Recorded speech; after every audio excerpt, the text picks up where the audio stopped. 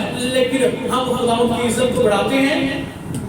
ہم یہ سوچیں اپنی زندگی میں, کیا ہم یسوع مسیح کی عزت کو بڑھاتے ہیں یا پامال کرتے ہیں؟ کب اس کی عزت کو پامال کرتے ہیں ہم؟ ہاں, کب عزت کو گراتے ہیں؟ ذرا بتائیں مجھے, کون بتا سکتا ہے کہ کب گراتے ہیں؟ جب ہم